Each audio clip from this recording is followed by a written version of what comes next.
want to answer a question that I'm commonly asked about the Scrum events. There are 5 different Scrum events in the framework. And honestly, I hate to say that I have a favorite, but I do. It's the retrospective. And the retrospective, if we think about our sprints and the iterative way that we're approaching our work, the retrospective, we're talking about what's happening at the very end of the sprint. We have done our work, we have gotten feedback from our customer, our client, our community, our stakeholders, and now it's time to think about how as a team we can inspect and adapt the way we work together. How can we get better as a team?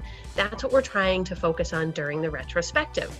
And so, well, what are we really going to do? What does this look like? It is a time-boxed event. It's not something that's going to take hours and hours. It's something that when we look at teams, you know what? It looks different in each organization, depending on their organizational culture, maybe how long the team has been working together. Maybe they're remote, maybe they're part in person and part remote. Some of those things will influence what the retrospective looks like, but in terms of its goal, the goal is for the team to look at what's happened in that last sprint and say, what went well for us as a team? What didn't go so well? What is something that maybe we want to focus on that could, in the next sprint, help us be faster or help us be, I don't know, happier? I like to be happy at work. I'm guessing you probably do too. So when we think about the retrospective, there's all sorts of prompts and framing that you can use as a Scrum Master in your organization to implement that retrospective event. In fact, one of my favorite books on my bookshelf is the Agile Retrospectives book, and it gives lots of different examples for what are some of the ways you could frame that conversation. Maybe it's that you have everyone write on a Post-it note and put it up on a whiteboard in the room. Maybe it's that you're online in the tool like Miro or Mural, and so you're typing into your stickies and putting them on the board.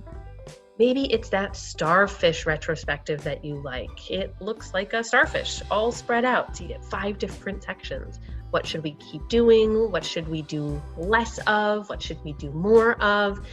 That's one way we might frame the retrospective. You could use a prompt like, I don't know, maybe even a sailboat. What was the wind in your sails? What was the anchor that slowed you down? What is the island that's far ahead, your next goal, something you're striving towards as a team?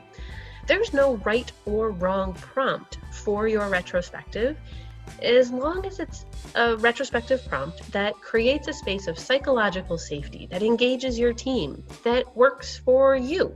That's really the focus here, is thinking about your team, what works best in your environment for picking one thing that you want to improve on in this next sprint. Our retrospective, again, is looking backwards on what we've done together as a team, not on the work we delivered, but on the way in which we delivered it. And so if we can focus on what went well, what didn't go so well, and what would be one thing that we could improve, that's what we call our Kaizen, our one thing that we want to improve. It's a hypothesis, really. If we do this, it will make us happier, or it will make it faster for us to get our work done. It's not a guarantee that it's going to work. It's a hypothesis that we're going to test in the next sprint. We're only going to pick one, because if we had 2 or 5 or 7, how would we ever know which was the item, the change in our behavior as a team that brought about something positive? So we're just going to pick one thing each and every time at the end of the retrospective, that Kaizen that we're going to implement. Well, I told you, of the 5 events, it's my favorite. Retrospective, it's where my heart is, because I think when we look at our teams that we coach, when we look at our own teams and our organization, this is really where the secret sauce is. There's the professional work and our knowledge and our skills that we bring to the table, but it's the way that we work together that really helps your team stand apart, that helps your team deliver that impact. The mission-driven work that your organization is doing, it's really about how your team does that together that sets your organization apart. So we love to talk about retrospectives here at Agile and Nonprofits, and whether it's in a coaching call, a webinar, or one of our larger courses, we can't wait to talk with you about retrospectives and help you implement this Scrum event in your organization.